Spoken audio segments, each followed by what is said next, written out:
Bonjour à tous et à toutes et bienvenue sur la chaîne Reflet de Lune, j'espère que vous allez bien, merci pour votre présence aujourd'hui.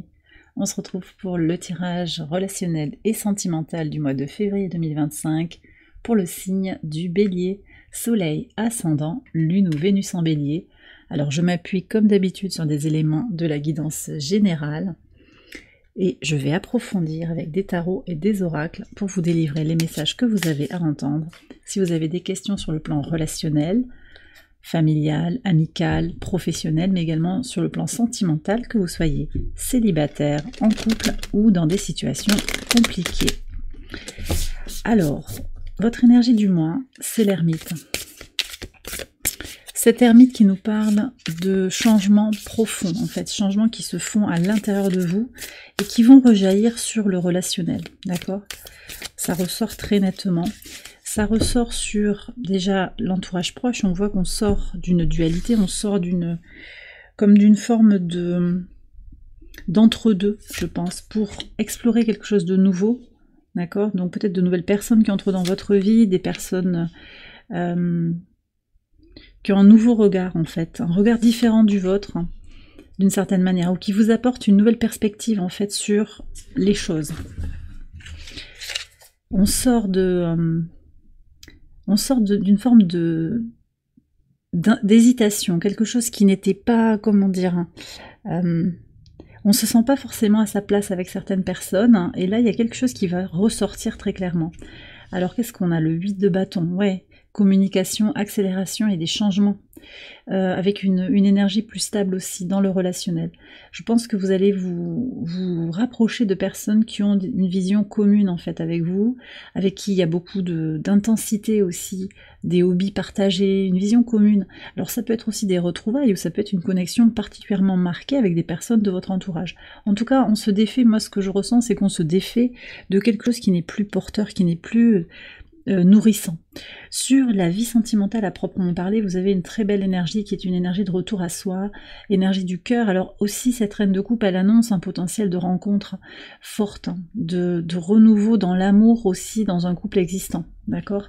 On a ça qui est très marqué et on a le 8 de coupe. Alors on retrouve une énergie quand même qu'on a eue tout au long du tirage général. Le 8 de coupe, c'est ce besoin de se recentrer sur soi quand même, de s'éloigner peut-être d'une certaine forme de situation qui ne nous correspond plus, ou de prendre du recul aussi par rapport à cette situation. Donc beaucoup de coupes hein, dans la vie sentimentale, c'est réellement un retour à soi, que vous soyez célibataire ou que vous soyez dans un couple. Même si le couple fonctionne, en fait, il y a vraiment cette idée de s'écouter, de s'harmoniser sans que ça nuise, au contraire. Hein. Je pense que ça peut renforcer les liens du couple.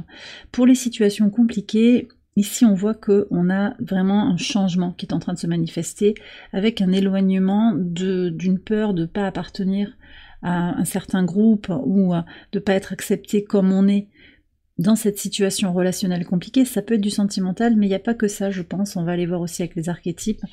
Et on a le 4 de coupe, ici. Énormément d'émotions. Je pense que vous allez vous connecter aussi à une lecture fine, en fait, de vos ressentis pour accompagner ces changements, ce qui évolue, ce que vous ne voulez plus dans cette relation, dans ce qu'elle a de difficile.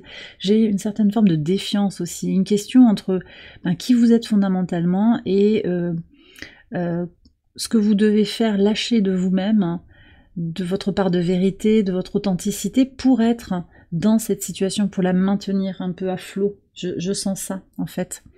Alors on va aller voir qui vient vers vous. Qui vient vers vous là sur le plan relationnel, sentimental? Est-ce qu'on a des énergies particulières s'il vous plaît? Alors, on a le 9 de bâton.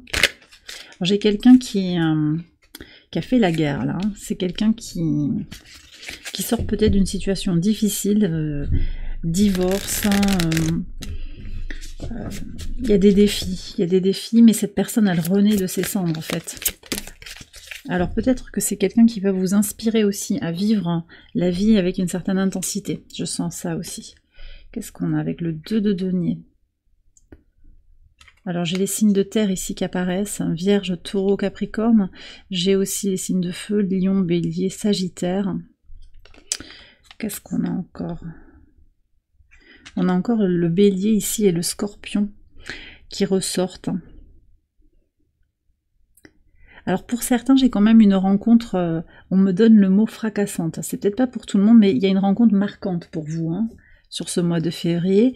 Et puis le 2 de denier aussi nous indique des personnes peut-être qui sont dans leur dualité, dans leur ambivalence. Et j'ai cet effet miroir en fait qui est là. Vous aviez le 2,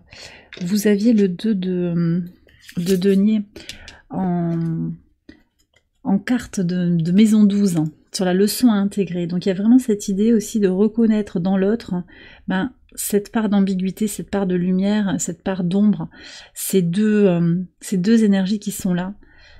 Ça change le rapport à l'autre en fait. Et je pense qu'il y a aussi quelqu'un qui vient avec cette idée de j'ai envie de construire quelque chose avec toi, ça peut être sentimental, mais pas que, ça peut être aussi du pro, ça peut être par rapport au projet, c'est quelqu'un qui a quelque chose à vous offrir, mais qui ose peut-être pas, j'ai quelqu'un d'assez discret quand même aussi, qui ose pas vous dire le fond de sa pensée, ou qui ose pas vous exprimer ses sentiments, voyez, mais qui est dans ses hésitations, dans ses blessures aussi. Alors je vais prendre un message conseil pour aller vers ces rencontres, pour les favoriser. Qu'est-ce qu'on a? Le 9 de coupe, donc on a déjà une énergie de vœu qui peut se réaliser. Soyez confiants, confiantes pour attirer à vous de belles énergies dans votre vie. Et puis on a cette dynamique aussi de maturité émotionnelle, d'indépendance émotionnelle pour sortir des codépendances, d'accord? Donc ouais, prendre du recul sur ce que l'on attend de la relation, d'accord? Alors je vais ranger ça, je vais aller voir les archétypes pour les situations compliquées. Qu'est-ce qu'on a ici? On a le voleur, j'ai deux cartes, je pense qu'il n'y a que ça, le voleur et l'étudiant. Ok.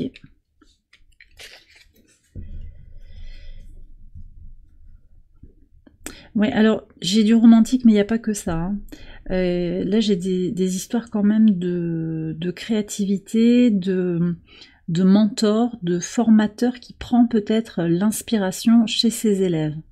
Il peut y avoir ça, et donc on a un problème de, comment dire, de loyauté.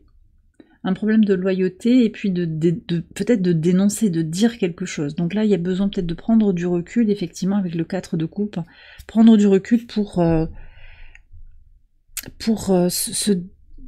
démêler le vrai du faux, en fait, cerner un petit peu les intentions de cette personne qui veut vous prendre quelque chose.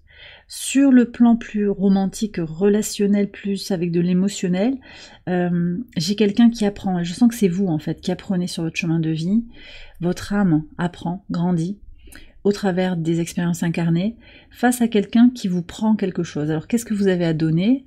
Est-ce qu'il y a de la réciprocité? On a vu cette discussion dans la réciprocité. Qu'est-ce que vous donnez, vous, que vous n'avez pas besoin d'aller chercher chez l'autre pour accepter que l'on vous vole cette belle énergie? Il y a quelque chose comme ça, en fait.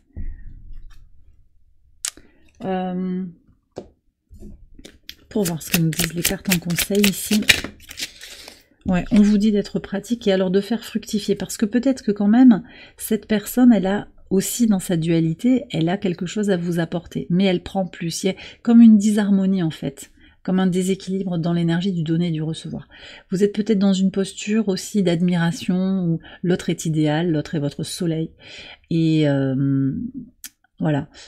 Et vous êtes prête à lâcher beaucoup de choses, à sacrifier quelque chose. Parce que vous pensez que cette personne elle a quelque chose à vous apprendre. Et c'est possible en fait. Hein. Avec le roi de denier, on vous dit d'avoir les pieds sur terre, de regarder les choses pour ce qu'elles sont. Mais j'ai cette question avec le 5 de denier qui vient de qu'est-ce que vous avez à changer dans votre vie actuellement aussi pour pouvoir faire fonctionner cette relation. Est-ce que ça vaut le coup en fait? Est-ce que le prix à payer n'est pas trop élevé quelque part? Et puis cette idée d'être dans son authenticité ou pas en fait. Ça c'est à vous de placer le curseur là où vous le sentez. Hein. J'irai approfondir tous ces messages dans l'extension que je vous propose sur Patreon. Je vous ai mis le lien en barre de description. Je vais continuer ici sur YouTube avec un message pour les parcours sacrés, en particulier les personnes qui sont sur des parcours de flammes jumelles. On va voir ce que le tarot veut vous dire. Oui, on me parle d'équilibre énergétique en fait. Équilibre énergétique. Alors, qu'est-ce qu'on a? Il y a de la colère là. Il y a de la colère sur le parcours. Alors, c'est peut-être vous qui vous sentez floué. Vous êtes en colère par rapport à l'autre, par rapport à ses silences, par rapport à ses hésitations. Que ce soit un homme ou une femme, a priori, le masculin sacré. Ouais, j'ai ça. Ah, peut-être que c'est l'autre aussi qui est en colère, hein. Il vous fait ressentir l'autre une agressivité inattendue. On ne sait pas pourquoi, on se demande ce qu'on a fait, mais en fait c'est lui, alors l'autre, hein, le masculin sacré, qui en fait est dans ses propres frustrations. Vous voyez qu'il n'arrive même pas à formuler en fait, à verbaliser les choses simplement. Donc ça sort sous forme de colère. Ça, il n'y a rien de plus à comprendre en fait. Reconnaître la colère comme quelque chose d'un déséquilibre. Donc on revient quand même aussi sur cette conversation, possiblement là, dans ce que je donne, et on en parlera dans l'extension, mais cette énergie d'amour inconditionnel qui anime les parcours sacrés, c'est pas un amour sacrificiel en fait, ça n'a rien à voir. C'est de se redonner de l'amour, et vous avez la reine de coupe hein, dans la vie sentimentale, donc il y a vraiment ce message de prendre conscience de ce cheminement-là. Et vous avez les anges de l'amour qui vous disent « Cela vaut la peine d'attendre ». La synchronisation divine est à l'œuvre dans votre vie amoureuse. Alors, quelle que soit votre situation, oui, attendre peut-être que ce soit le bon moment, ne pas désespérer d'une rencontre ou d'une évolution aussi dans une situation actuelle, hein, qui est latente peut-être ou qui n'est pas complètement développée. Et puis, je reviens sur cette colère aussi. L'attente dans le parcours sacré, en particulier Flamme Jumelle, c'est pas forcément de rien faire, hein, au contraire, c'est de s'occuper de soi, tout en reconnaissant que si ça doit venir, ça viendra. Voilà, si vous êtes vraiment sur un parcours, que vous avez cette certitude, cette foi en le lien, mais ça c'est à développer, à voir un peu plus loin. En tout cas, on vous parle ici de patience, d'accord, de patienter par rapport à votre vie sentimentale. Qu'est-ce que j'ai? Ouais, j'ai encore le 2 de bâton. Donc là, bon, c'est pas pour tout le monde, mais il y a clairement des parcours sacrés qui s'expriment. Donc reconnaissez-le si vous sentez que ça vous appelle, que ça vous parle. Et puis il y a quelque chose à équilibrer, à jauger en fait encore. Hein. Votre discernement est à l'œuvre aussi. On vous invite fortement à faire, à faire preuve de discernement. On m'invite à vous prendre un message d'Ad Infinitum pour clôturer le tirage. Les apparences ici. Donc c'est votre intuition ici qui est sollicitée. Ma sagesse intérieure me permet de voir au-delà des apparences.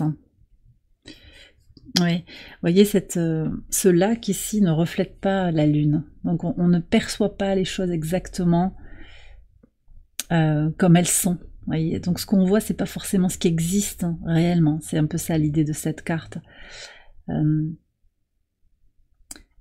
Ouais. Ne vous figez pas, ne vous fiez pas complètement à ce que vous voyez. En particulier, on me dit sur les réseaux sociaux, sur les agissements de l'autre. Ça ne reflète pas en fait ce qui se joue réellement. Donc il y a aussi tout un travail de transmutation, de renaissance avec l'énergie de Pluton qui est en Verseau. Donc vous êtes très, très guidé, très aidé pour opérer des changements, accompagner ces évolutions, pour percevoir avec des yeux neufs en fait. Et pour reconnaître aussi que parfois on perçoit avec son ego et que du coup on se met dans des prises de tête en fait. On se prend la tête sur une relation alors qu'en réalité les choses sont beaucoup plus claires si on se connecte à l'énergie du cœur et si on se connecte à son intuition. Et bien voilà les béliers, j'ai terminé votre tirage, j'espère qu'il vous a éclairé. Si c'est le cas, je vous invite à liker la vidéo, à vous abonner, à partager, à commenter. Vous pouvez également aller voir les autres vidéos de cette série pour votre ascendant, votre lune ou votre Vénus. Un très très grand merci pour votre soutien ici, pour votre présence. Merci à tous et à toutes, je vous embrasse bien fort. Je vous souhaite une excellente période, un excellent mois de février et je vous dis à très bientôt pour les prochaines vidéos. Bye bye.